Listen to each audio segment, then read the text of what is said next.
Hello everyone, my name is Hannah. Welcome to a new video. Today I'm going to talk about all of my reading plans for March. So I have a few books here that I am interested in picking up this month, and then I have one that I'm currently in the middle of reading. Plus I know that there are some readathons happening this month, so I might participate in those readathons. I'm not going to include my TBR for those readathons here, but I know I definitely want to try to do the Tis the Damn Readathon, but the Swift version, so it's a week-long instead of a month-long Taylor Swift themed readathon. So I definitely want to try to participate in that one. But yeah, without further ado, let's just get into the books I plan on reading in March. So currently I'm reading A Court of Silver Flames by Sarah J. Maas. This is my reread for this month. Well, it's not specifically for this month because I started it last month, but whatever. I'm rereading this one.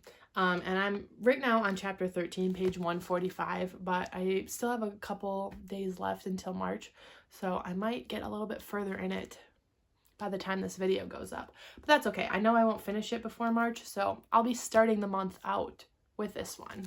Now, last month, if you watched my February wrap-up, I read the Mind F series by St. Abbey, and I loved it. Spoiler alert if you haven't watched that video yet, but I loved it. It is a serial killer falling for an FBI agent that's working her case, but the serial killer is out for revenge and she's killing these horrible, horrible men. And that series kind of put me in the mood for a little bit like of thrillers and mostly like revenge thrillers. So I ordered The Collective by Allison Gray, I think is her name. I'll pop the picture up on the screen, and I can get the audiobook for this on Scribd. But this is a revenge of this group of moms. This group of moms gets together to get revenge for their children, for like people who have wronged their children, either abused them or I think maybe murdered them. I don't know.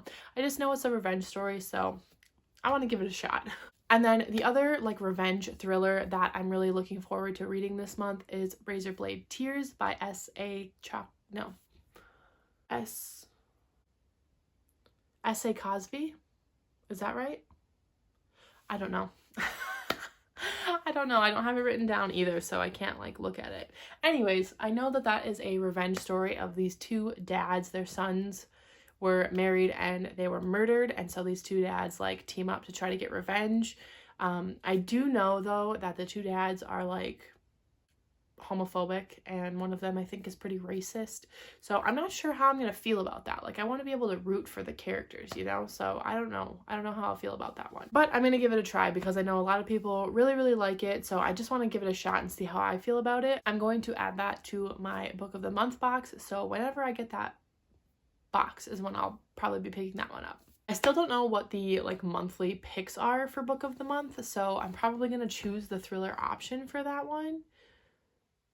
Whichever, you know, I think it's gonna be The Paris Apartment by Lucy Foley because of like the little hint that they give us, so I'll probably be picking that one up this month as well. I don't know anything about it. I'm assuming that it's set in Paris. I just know that I really liked The Guest List by Lucy Foley, so I want to read more of her work.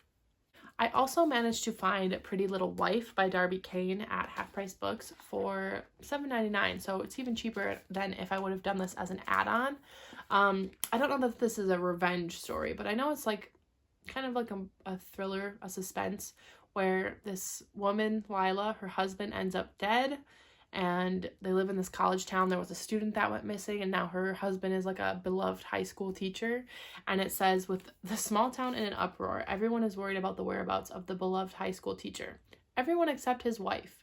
Lila is more confused because she was the last person to see her husband's body, and now it's gone.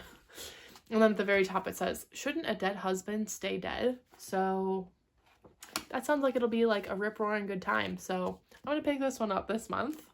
I also plan to do my reread of Giant Days Volume 9. I've just been slowly making my way through the series, and I want to get to this one this month because I've been really enjoying it. I don't really have much to say about that other than I love it, so I already know it's going to be good.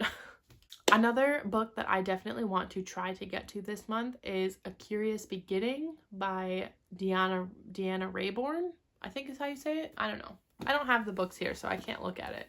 But it's the first book in the Veronica Speedwell series, which I have heard amazing things about. And I know that the romance is supposed to be really, really good in that one.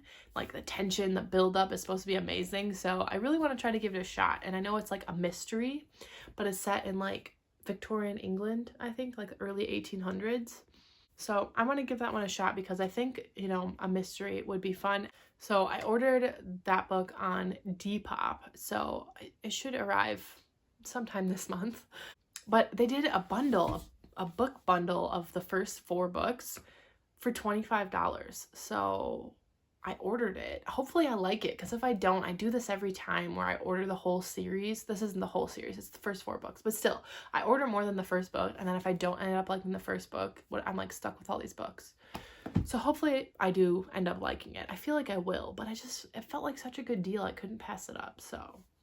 And then the last book I'm going to put on this TBR that's starting to get a little ambitious, like who knows what my mood will change to.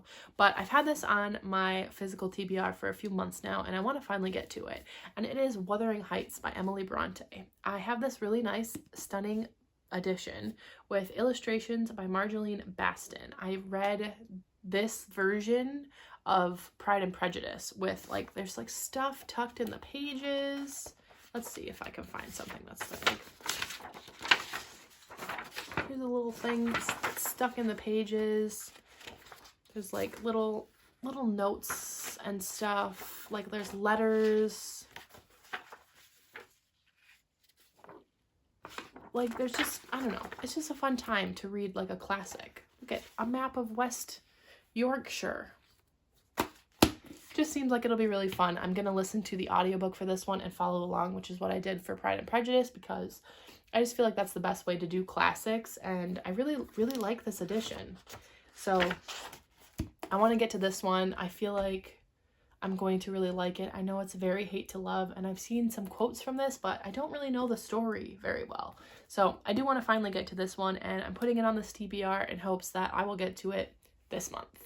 I think it'll be a good reading month. I also have spring break at the end of the month, and as of right now, we have no plans to go anywhere or do anything, so I'll be able to get lots and lots of reading done at the end of March.